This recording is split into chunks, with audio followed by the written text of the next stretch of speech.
인플루언서라는 단어를 들어보셨습니까? 인플루언서는 영향을 주는 사람, 영향력 있는 사람이라는 의미로 다른 사람에게 어떠한 영향력을 행사하는 사람을 뜻합니다. 예전에는 전통적인 매체인 책, 신문, 라디오, TV를 통해서 이러한 인플루언서들이 활동을 했다면, 지금은 유튜브, 페이스북, 인스타그램, 트위터 이외에 여러 개인 블로그와 SNS를 통해서 더 많은 사람들에게 영향을 줄 수 있는 인플루언서들이 활발하게 활동하고 있습니다. 다양한 분야의 인플루언서들은 어떤 특정 상품을 홍보하기도 하고요, 또는 자신의 일상과 자신의 생각과 신념을 나눔으로써 많은 사람들에게 다양한 영향력을 발휘하고 있습니다. 예전에는 어떤 사람이 타인에게 영향력을 발휘할 수 있는 그 기회가 매우 적고 한정적인 시대에 살고 있었다면, 그 반대로 지금은 인플루언서 홍수 시대 속에서 우리는 살아가고 있습니다. 과연 이렇게 이 세상에 인플루언서들이 많은 것이 우리 사회에 득이 될까요? 여러분, 이 질문에 대해 답하기 위해서는 먼저 영향력이라는 단어에 대해서 알아보아야 합니다. 사전에 영향력이라는 단어를 찾아보니 이런 의미를 가지고 있었습니다. 어떤 사람이나 인물로부터 나온 효과나 작용이 다른 것에 미치는 힘. 인간은 다른 사람, 어느 환경, 어느 현상에 반드시 영향을 받게 되어 있습니다. 즉, 여러분의 모든 행동과 생각과 가치관은 절대로 아무 것에 영향을 받지 않고 우연히 스스로 형성된 것이 아닙니다. 여러분이 시간을 제일 많이 함께 보내는 가족들, 친구들, 직장 동료들, 이웃들, 그들의 한마디 한마디가 오늘 여러분의 모습을 형성하는 데 있어서 지대한 영향력을 발휘했습니다. 또한 오늘날 이르기까지 여러분이 읽었던 책들, 여러분이 봤던 여러 영상들, 여러분이 방문하였던 도시들, 여러분이 개인적으로 경험하였던 여러 사건들이 오늘 여러분의 모습을 형성하게 된 것입니다. 하지만 그렇다고 우리가 일상 속에서 접하는 모든 사람들과 요소들이 우리에게 동일한 영향력을 발휘하지는 않습니다. 그런 의미에서 인플루언서로서 활동하는 사람들도 예외가 아니죠. 인터넷이라는 매체를 통해서 자신의 생각과 신념을 많이 나눈다고 하여서 더 많은 영향력을 발휘하는 인플루언서가 되는 것이 아닙니다. 진정으로 영향력 있는 인플루언서가 되기 위해서는 자신이 말로 표현하는 생각과 가치관과 신념이 자신이 지금 실제로 살아가는 행동과 일치함으로써 다른 사람에게 신뢰를 줄 수 있어야 합니다. 오늘날 우리는 인플루언서 홍수 시대에 살고 있음에도 영향력 있는 사람들이 적다고 생각하는 결정적인 이유는 말을 통해서 전달되는 생각, 신념, 가치관 등이 실제 어떤 사람의 행동과 별로 일치하지 않는다고 생각이 들기 때문에 큰 이질감을 느끼고 실망하게 되는 것입니다. 만약 여러분이 평소에 정말 좋게 생각하는 유튜버, 인플루언서가 있다고 생각합시다. 그 컨텐츠들을 자주 시청하겠죠. 그런데 그 사람이 평소 영상을 통해 보여주는 감명 깊은 모습과는 달리 어느 한 매체를 통해서 이 사람의 실제 모습이 폭로되어 알게 되었다면 여러분은 어떻게 반응하시겠습니까? 아마 크게 실망함과 동시에 더불어 속았다는 배신감까지 느끼게 될 것입니다. 그리고 그렇게 한번 신뢰가 깨진 인플루언서들은 다른 사람에게 영향을 끼치지 못할 뿐더러 그 신뢰를 회복하기 정말로 어려울 것입니다. 신뢰를 쌓는 것은 정말 어려우나 그 신뢰가 깨지는 것은 단 하루 만에, 단 한순간 만에 일어날 수 있는 것이죠. 오늘 본문 말씀으로 본격적으로 들어가기 앞서 여러분에게 중요한 질문 한 가지를 여쭤보기 원합니다. 여러분은 이 세상에서 영향력 있는 제자의 삶을 살아가고 계십니까? 한마디로 여러분은 예수님을 따라가는 한 명의 제자로서 세상 사람들에게 선한 영향력을 발휘하고 계십니까? 아니면 그 반대로 사람들에게 신뢰를 잃어버려 비난의 대상이 되고 있지는 않습니까? 아니면 세상 사람들에게 아무런 존재감도 없이 살아가고 있지는 않습니까? 마태복음 5장은 예수님의 팔복설교가 기록된 부분으로 아주 유명합니다. 그런데 예수님의 팔복설교를 접하는 대부분 사람들은 사람들의 관심사는 다음과 같습니다. 예수님을 믿음으로써 내가 누릴 수 있는 복은 무엇인가? 만약 이와 같이 예수님을 믿고 따라가는 목적이 세상에서 여러 복을 누리고자 하는 것이라면 팔복설교 말씀은 그 사람을 굉장히 큰 상실감에 빠지게 할 것입니다. 왜냐하면 팔복설교는 우리가 무엇을 누릴 것인가? 이 질문에 대한 해답을 제공한 대신에 우리는 예수님의 제자로서 어떻게 살아야 하는가? 이 질문에 대한 궁극적인 답을 기록하고 있기 때문입니다. 특별히 예수님은 팔복설교를 통하여 자신을 따르고자 하는 제자들이 마땅히 갖추어야 하는 내면의 핵심이 무엇인지, 제자들이 마땅히 살아가야 할 그 방향을 제시하여 주고 있는 것입니다. 그런데 예수님은 제자들이 마땅히 가야 할 길을 제시해 주는 동시에 그와 같은 삶을 살아갈 때 감수해야 하는 세상의 반응도 알려주고 계십니다. 11절과 12절을 제가 한번 읽어보겠습니다. 나로 말미암아 너희를 욕하게 박해하고 거짓으로 너희를 거슬러 모든 악한 말을 할 때는 너에게 복이 있나니 기뻐하고 즐거워하라. 하늘에서 너희의 상이 큼이라. 너희 전에 있던 선지자들도 이같이 박해하였느니라. 이 말씀에 의하면 예수님께서 제자들에게 마땅히 살아낼 것을 요구하는 삶은 세상 사람들에게 환영받는 삶이 아니라 오히려 이질감을 느끼게 하고 불쾌함을 갖게 하는 삶이라는 것입니다. 마치 구약성경에 기록된 신실한 선지자들처럼 하나님을 두려워하지 않는 사람들에게 외면을 당하고 박해를 당하는 삶이 매우 자연스러운 현상이라고 말해주고 계십니다. 그런데 오늘 수많은 그리스도인들은 자신을 예수님의 제자라고 부르는 것을 꺼려합니다. 왜냐하면 예수님을 신실하게 따르는 제자로 살아가는 삶을 엄청난 희생이 요구하는 삶으로 여겨지기 때문에 최대한 부담 없는 한에서 예수님을 믿으려고 합니다.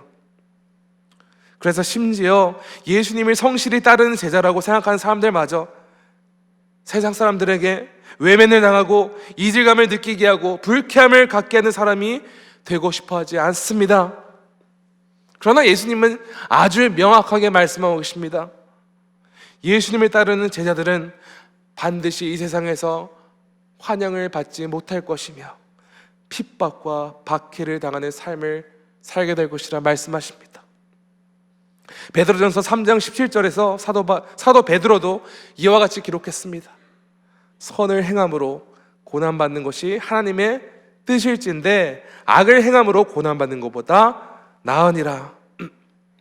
사도 베드로는 이 세상에서 선을 행하는 삶, 즉 주님이 우리에게 요구하는 제자의 삶을 살아갈 때 반드시 고난이 따르나 그 길을 걷는 것이 주님의 제자들 향한 하나님의 뜻이심을 말하고 있습니다.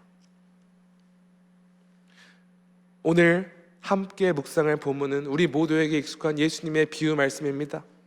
예수님은 제자들을 세상의 소금과 빛이라 말씀하시면서 제자들이 예수님을 세상에 나타내는 영향력 있는 제자의 삶을 살아갈 것을 당부하고 계십니다. 다시 말씀드리지만 예수님께서 제자들에게 요구하는 삶은 세상 사람들에게 환영받는 삶이 아닙니다. 그러므로 이 세상에서 진정으로 영향력 있는 제자의 삶은 세상에서 인정받기 위해 주님을 부인하는 삶이 아니라 우리를 구원하신 주님을 기쁘시게 하고 하나님의 영광 돌리기 위하여 이 세상에 속한 우리 자신을 부인하는 삶입니다. 왜냐하면 진정으로 예수님을 삶을 구주로 모신 사람은 이미 누리게 된 복이 참 많습니다. 십자가의 보혈로 말미암아 구원을 받은 복, 하나님의 자녀가 되는 권세를 누리게 된 복, 마지막 끝날까지 예수님께서 우리와 동행하시는 복을 누리게 되었습니다. 그러므로 이 세상에서 누릴 수 있는 복에 대해 별 큰 관심이 없는 것입니다. 오직 하나님께 영광을 돌리기 위해 또한 주님을 기쁘시게 하기 위하여 살아가는 것이 새로운 목표가 되었기 때문에 예수님을 위하여 이 세상에 복음의 영향력을 발휘하는 삶을 살아가기 위해 어떠한 희생도 감수하는 것입니다. 성도 여러분께서는 이미 주 안에서 우리가 이 많은 복을 누리게 되었음을 믿으십니까? 또한 그 복을 풍성히 누리는 자로서 복의 근원이신 예수님을 땅끝까지 증거하기 위해서 진정으로 영향력 있는 제자의 삶을 살아가고자 하십니까? 그렇다면 이 세상에서 영향력 있는 제자로서 살아간다는 것은 무엇을 의미합니까? 누가 과연 영향력 있는 예수님의 제자입니까? 오늘 본문을 통해서 이 세상에서 어떠한 삶을 살아가는 사람이 영향력 있는 제자인지 두 가지를 함께 알아보면 좋겠습니다. 저희 화면을 보시면서 한번 읽어보겠습니다. 시작. 영향력 있는 제자는 구별된 삶을 살아가는 사람입니다. 첫 번째로 영향력 있는 제자는 구별된 삶을 살아가는 제자입니다. 신구약 성경에 의하면 구별된 존재로서 살아간다는 것은 하나님의 은혜로 선택을 받은 주의 백성이 거룩하고 흠이 없는 구별된 삶을 살아간다는 의미를 가지고 있습니다. 하나님께서는 이스라엘 백성을 애굽에서 노예 신세로 살아가는 그들을 출애굽시키셨습니다. 그런데 이 출애굽 사건은 단지 이스라엘 백성들이 애굽을 탈출할 사건이 아닙니다. 만약 이스라엘 백성들이 단순히 애굽을 탈출한 것이라면 애굽을 벗어나긴 했지만 여전히 바뀌지 않은 애굽의 노예 신분을 가지고 도망다니는 존재에 불과했을 것입니다. 그러나 하나님께서는 이스라엘 백성들을 애굽으로부터 구원하시고 모세에게 이와 같이 말씀하셨습니다. 출애굽기 19장 5절과 6절입니다. 세계가 다 내게 속하였나니 너희가 내 말을 잘 듣고 내 언약을 지키면 너희는 모든 민족 중에서 내 소유가 되겠고 너희가 내게 대하여 제사장 나라가 되며 거룩한 백성이 되리라. 너는 이 말을 이스라엘 자손에게 전할지니라. 예전에 이스라엘 백성들은 애굽 땅에서 바로의 권력 아래서 아무런 소망 없이 살아가는 노예였으나 이제는 온 세계를 주관하시는 전능자 하나님께 속한 자, 하나님의 소유, 제사장 나라, 구별된 거룩한 백성이 되었다고 말씀하십니다. 그래야 더 이상 이스라엘 백성들은 애굽의 노예로서 애굽의 법대로 살아가는 백성들이 아닙니다. 하나님께 속한 구별된 백성으로 살아가기 위해 새로운 삶의 규범이 필요했는데 하나님께서는 이스라엘 백성들에게 10계명을 주셨습니다. 이 10계명은 단지 이스라엘 백성들이 지켜야 되는 규칙이 아니었습니다. 거룩하신 하나님을 대표하는 구별된 제사장 나라로서 살아가도록 하는 새로운 삶의 기준이었으며 그 기준대로 살아갈 때 이스라엘은 온 열방을 향한 하나님의 도구로 쓰임받을 수 있게 되는 것이었습니다. 여러분, 그런데 예수님을 믿음으로 말미암아 죄의 노예 신분으로부터 구원을 받아 예수님을 삶의 구주로 모시게 된 그리스도인들도 동일한 목표와 삶의 기준을 가지고 있습니다. 다 함께 오늘 본문 마태복음 5장 13절을 봉독하겠습니다. 너희는 세상의 소금이니 소금이 만일 그 맛을 잃으면 무엇으로 짜게 하리요? 후에는 아무 쓸데 없어 다만 밖에 버려져 사람에게 밝힐 뿐이니라. 예수님은 제자들을 세상의 소금이라고 말씀하셨습니다. 소금은 여러 조미료들 중에서 독보적인 존재로 구별하는 특징을 가지고 있습니다. 여러분, 이 특징이 무엇이죠? 소금은 짜야 합니다. 소금은 여러 쓰임새를 가지고 있지만 대표적으로 음식의 맛을 더하는 역할을 하며 또한 오랜 기간 동안 음식이 썩지 않도록 보존하는 용도로 사용됩니다. 그런데 이러한 용도로 사용되기 위해서는 소금의 짠맛을 제대로 내라 제 역할을 감당하게 됩니다. 그런데 예수님은 왜 애초에 소금의 짠맛을 잃게 되는 상황에 대해 언급한 것입니까? 여러분, 소금이 짠맛을 잃게 되는 것을 보신 적이 있습니까? 이게 가능한 일입니까? 이 상황을 제대로 이해하려면 예수님 시대 때의 상황을 우리가 알아야 됩니다. 그 시대에는 소금은 주로 맛을 더하기는 보다는 음식이 썩지 않도록 오랫동안 잘 보존되기 위해 사용되었습니다. 그런데 당시의 소금은 다양한 불순한 물질들과 함께 혼합되어 있는 경우가 많아서 소금의 주성분인 염화, 나트륨이 모두 빠져나와서 짠맛을 잃게 되는 경우가 많았습니다. 그래서 예수님의 말씀대로 이렇게 짠맛을 잃게 된 소금은 아무런 쓸모가 없기 때문에 버려질 것이며 사람들에게 외면당하게 될 것이라 말하는 것이죠. 여러분, 그렇다면 왜 예수님께서는 이 소금 비유를 사용하셔서 제자들에게 무엇을 말씀해 주고자 하는 것입니까? 사도 바울은 이 세상에 속한 백성들이 반드시 감당해야 될 역할에 대해 이렇게 기록하고 있습니다. 빌립보서 2장 15절입니다. 이는 너희가 흠이 없고 순전하여 어그러지고 거스르는 세대 가운데서 하나님의 흠없는 자녀로 세상에서 그들 가운데 빛들로 나타내며. 예수님께 속한 백성은 우리가 주인으로 모시는 예수님과 같이 거룩하고 흠이 없으며 순전한 존재로 구별되어야 하는 사명을 가지고 있다는 것입니다. 소금이 제 역할을 감당하게 하는 짠맛을 잃어버리면 쓸모가 없게 되는 것처럼 예수님을 위하여 세상과는 완전히 구별된 삶을 살아가야 되는 그리스도인이 더 이상 구별된 삶을 살아가지 않는다면 이 세상에서 마땅히 발휘해야 하는 제자로서의 영향력을 잃게 된다는 것입니다. 소금이 짠맛을 유지함으로써 음식이 썩지 않도록 보존하는 역할을 감당하는 것 같이 예수님의 제자도 거룩하고 흠이 없는 순전함을 잃어버리게 되면 죄의 습성을 추구하고 따라가는 악한 세대 가운데서 거룩한 선한 영향력, 즉 복음의 영향력을 발휘할 수 없게 되는 것입니다. 주님의 제자로서 제 기능을 감당하지 못하는 것은 얼마나 치명적인 손실입니까? 사도 바울은 예수님의 은혜를 입어 새롭게 태어난 그리스도인들에게 이와 같이 권면하고 있습니다. 로마서 12장 2절을 다 함께 한번 읽어보겠습니다. 시작.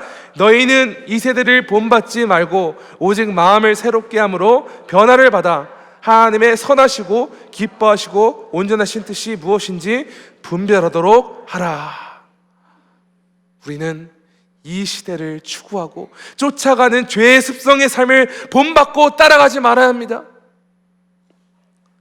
주님의 제자는 이 세상의 소금으로서 매일 성령의 능력에 인도하심을 받아 우리를 향한 주님의 뜻, 즉 세상 가운데 거룩하고 흠이 없고 순전한 구별된 모습을 살아감으로써 예수님을 나타내야 합니다.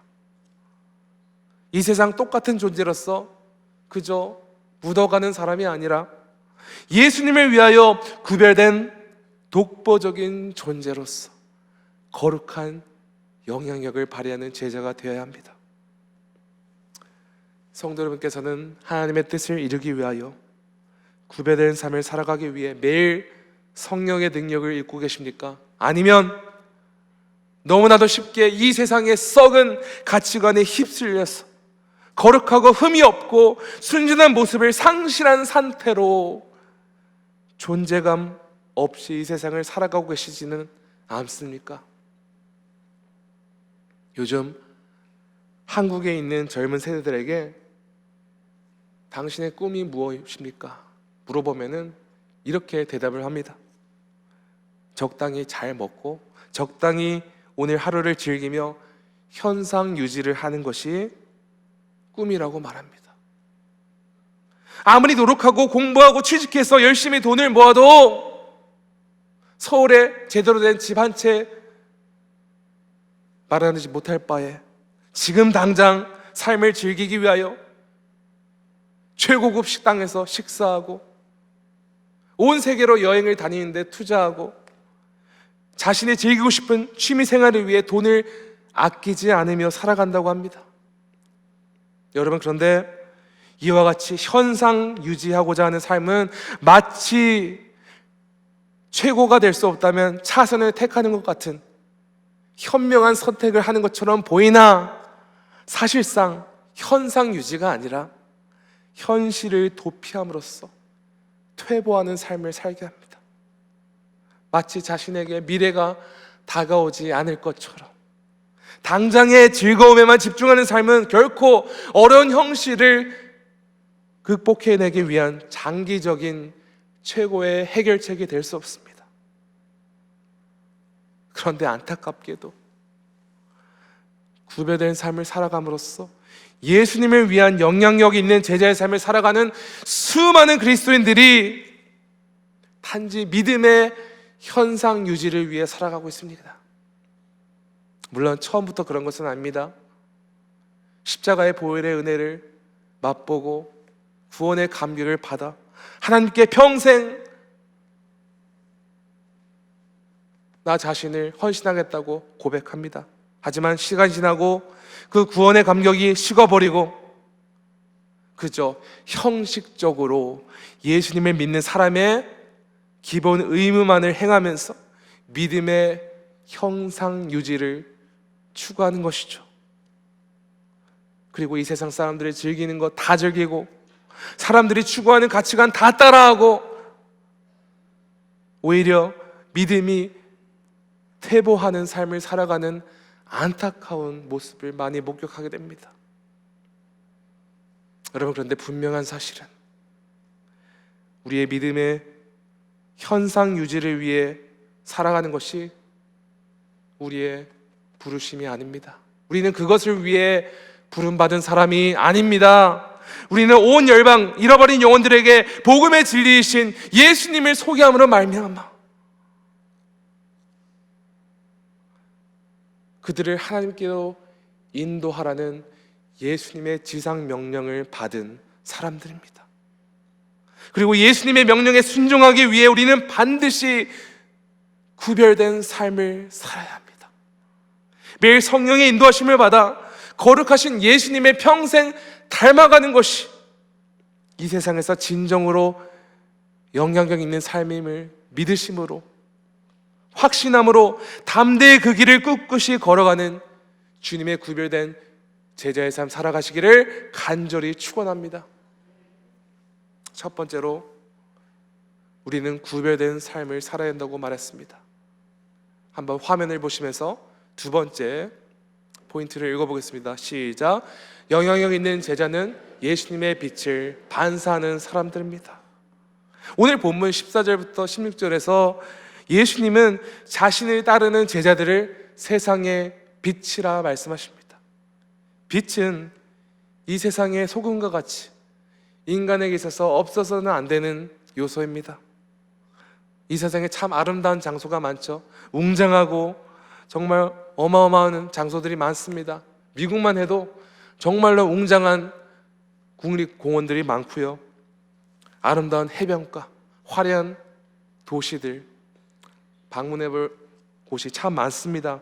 그런데 만약 이 세상에 빛이 없다면 세상에 아름답고 근사하고 웅장한 장소들이 많이 존재할지라도 순식간에 그 의미를 잃게 될 것입니다. 여러분 혹시 해가 뜨기 전에 해변가를 가보셨나요? 빛이 하나도 없는 암흑 속의 해변가는 정말로 초라하고 볼품이 없습니다. 그런데 일출 시간이 되어서 바다 위로 해가 떠오르는 순간 아무것도 없이 초라하던 그곳에 하늘이 붉게 물들면서 황홀하고 아름다운 장면을 연출하게 됩니다. 빛은 근본적으로 어둠을 밝히는 역할을 합니다. 하나님께서는 이 땅이 공허하며 흑암밖에 없는 상태에서 빛을 만드셨습니다. 빛이 생김으로써 흑암이 없어지는 역사가 일어났습니다. 그런데 인간의 최초 조상이 되는 아담과 하와로 말미암아 온 인류가 죄로 말미암아 사망에 이르게 되어 온 인류가 어둠에 거하게 되었습니다. 그러나 하나님께서는 인류가 죄의 상태 가운데 어둠 가운데 있도록 가만히 두지 않으셨습니다. 고린도후서 4장 6절입니다. 어두운데 빛이 빛이라 말씀하셨던 그 하나님께서 예수 그리스도의 얼굴에 있는 하나님의 영광을 아는 빛을 우리 마음에 비추셨느니라. 어둠 가운데 있던 우리를 예수님의 빛으로 말미암아 생명으로 옮겨 주셨습니다. 예수님께서는 자신만이 유일하게 어둠을 이길 수 있는 빛이심을 말씀하셨습니다. 요한복음 8장 12절입니다. 예수께서 또 말씀하여 이르시되 나는 세상의 빛이니 나를 따르는 자는 어둠에 다니지 아니하고 생명의 빛을 얻으리라. 예수님께서 십자가에 죽으시고 부활하심으로 말미암아 우리가 더 이상 어둠에 거하지 않고 생명의 빛 가운데로 나온 자임을 믿으십니까? 그런데 왜 제자는 예수님의 빛을 바라는 사람이라고 말하는 대신에 반사하는 사람이라고 말했을까요? 우리 스스로는 빛이 아니기 때문입니다. 우리는 이 세상의 빛으로 오신 주님의 빛을 반사하는 사람들입니다. 오직 예수님만이 어둠의 암흑의 세상에 속하였던 우리를 구속하여 주신 유일한 빛이십니다. 주님께서 생명의 빛이시며 그 생명의 빛이 우리 가운데 비춰질 때 우리는 생명을 얻을 뿐만 아니라 그 빛을 반사하는 삶을 살아가게 됩니다. 그래야 사도 바울은 에베소서 5장 8절에서 이와 같이 권면합니다. 너희가 전에는 어둠이더니 이제는 주 안에서 빛이라. 빛의 자녀들처럼 행하라. 전에 어둠의 존재 가운데 빛이 비춰졌기 때문에 이제는 어둠에 거하지 말고 예수님의 빛을 반사하는 삶을 살아가는 것입니다. 그래 오늘 본문에서 예수님은 제자들을 세상의 빛이라고 말씀하십니다. 다 함께 마태복음 14절과 15절을 함께 봉독해 보겠습니다. 시작. 너희는 세상의 빛이라. 산 위에 있는 동네가 숨겨지지 못할 것이요 사람이 등불을 켜서 말 아래에 두지 아니하고 등경 위에 두나니 이러므로 집안 모든 사람에게 비치느니라. 먼저 예수님께서는 비록 여러 장애물이 있으면 빛이 차단될 수는 있으나 산 위에 있는 동네만큼은 빛으로부터 숨을 수 없다는 점을 말씀하시고, 또한 집안에 있는 등불, 오늘로 말하면 스탠드 조명이죠. 이 스탠드 조명이 아무리 기능이 좋을지라도 빛이 차단되는 구석, 이 테이블 아래 배치된다면 제 기능을 하지 못하는 사실을 알려주고 계십니다. 한마디로 예수님께서는 예수님을 말미암아 빛 가운데 나온 주님의 제자들이 반드시 이 세상에서 빛을 나타내는 역할을 감당해야 한다고 말합니다.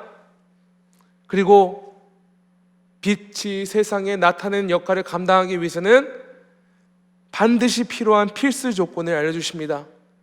그 필수 조건은 바로 세상에 빛된 제자들이 어두운 세상 가운데 반드시 의도적으로 노출되어야 한다고 말하는 것입니다. 빛이 숨어 있으면 안 됩니다. 빛이 숨어 다니면 안 됩니다. 빛이 세상 가운데 나타나야 한다는 것이죠. 여러분 혹시 이탈리아 축구 선수 중에서 필리포 인자기라는 선수를 아십니까? 이 선수는 이탈리아 명문 축구 클럽인 유벤투스, AC 밀란 같은 구단에서 굉장히 크게 활약했던 축구 선수입니다. 그런데 이 선수의 능력만 보면 별로 뛰어난 점이 많이 없습니다. 그는 만능적 재능을 가진 선수도 아니었고, 별로 빠르지도 않았고, 화려한 드리블 기술도 없었고, 그렇다고 신체적 조건이 좋은 것도 아니었습니다. 그런데 그는 어떻게 이 명문 클럽에서 활약을 펼칠 수 있었을까요? 이 선수에게는 한 가지 장기가 있었습니다. 그것은 바로 위치 선정 능력이었습니다. 그를 잘 아는 팬들을 그를 주워먹기의 달인이라고 부릅니다. 정말 갑자기 나타나서 공이 있는 곳에 그 선수가 서 있는 것입니다. 골대 가까이 공이 오는 곳에 서 있어서 골을 넣을 수 있으니 훌륭한 선수가 된 것입니다. 반면 축구 선수들 중에서 스피드도 빠르고 드리블 스킬도 좋고 신체 조건도 좋고 막 키가 커서 헤딩도 잘하는 선수들이 있는데 결정적인 순간에 골을 못 넣는다면 그것은 별로 효과적인 축구라고 볼 수 없겠죠. 그런 만큼 축구에 있어서 골을 넣기 위하여 인자기 선수처럼 좋은 위치에 서 있어서 골을 넣는 결정적을 가지는 것은 매우 중요합니다. 위치 선정 참 중요하죠. 그런데 이 세상에서 복음의 영향력을 발휘해야 하는 예수님의 제자들도 위치 선정 능력이 있어야 됩니다. 평소에 개인 경월 생활도 철저히 하고 교회에서 다른 지체를 위해 열심히 헌신하는 좋은 성도들 참 많습니다. 그런데 안타까운 사실은 세상에 나아가서는 좋은 위치 선정을 하지 못합니다. 구별된 거룩한 제자의 삶을 살아감으로써 세상에 영향력을 끼치는 것은 매우 중요하지만 반드시 올바른 위치에서, 즉 세상 사람들이 있는 곳에서 나아가 그 복음의 영향력을 발휘하는 것이 참 중요합니다. 집안에 있는 조명 스탠드가 올바른 위치에 있어야 제 기능을 하는 것처럼, 축구 선수가 올바른 위치에 서 있어야 골을 넣는 것처럼, 예수님의 제자도 세상 사람 가운데 적극적으로 나가서 구별된 삶을 살아가고 예수님의 빛을 반사할 때 영향력 있는 제자의 삶을 살 수 있습니다. 그런데 단지 세상 사람들 앞에 잘 보이는 것만으로는 부족합니다. 16절을 저희 함께 한 목소리로 읽어보겠습니다. 시작. 이같이 너의 빛이 사람 앞에 비치게 하여 그들로 너의 착한 행실을 보고 하늘에 계신 너의 아버지께 영광을 돌리게 하라. 이 구절에서 예수님이 말씀하시는 착한 행실은 예수님의 도를 따르고 온전히 순종하는 제자의 모습을 말하는 것입니다. 아까 말씀드렸던 것처럼 거룩하고 흠이 없고 순전한 구별된 제자의 삶을 살아가는 것을 보여주는 것, 예수님의 말씀대로 나 자신같이 내 이웃을 긍휼히 여기고 사랑하는 모습, 그리하여 온 세상 사람들이 하나님께 영광을 돌리고 주를 따라가게 하는 것이 제자가 받은 사명입니다. 우리는 이 사명감을 위해 이 세상에 나아가 영향력 있는 제자의 삶을 살아야 합니다. 베드로전서 2장 12절입니다.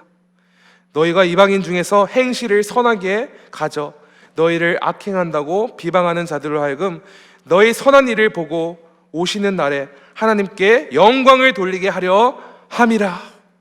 여러분, 진정한 예수님의 제자의 최고의 꿈이 무엇인지 아십니까? 예수님의 제자의 최고의 꿈은 모든 인류의 창조주이시며 구원자이신 하나님께 온 백성이 와서 하나님을 영광 돌리며 예수님을 말미암아 잃어버린 영혼들이 하나님께로 돌아오는 것입니다. 이것이 우리의 꿈입니다. 그저 평범하게 믿음의 현상 유지를 위해 살아가는 것은 제자에게 있어서 삶의 선택지가 될 수 없습니다. 설교 서론에서 여러분에게 물어보았던 질문을 다시 한번 물어보기 원합니다. 성도 여러분은 이 세상에서 영향력 있는 제자의 삶을 살아가고 계십니까? 이 세상의 진정한 소금과 빛으로서 구별된 삶을 살아감으로써 그리고 예수님의 빛을 반사하는 영향력 있는 예수님의 제자가 되는 역사의 길을 간절히 축원합니다.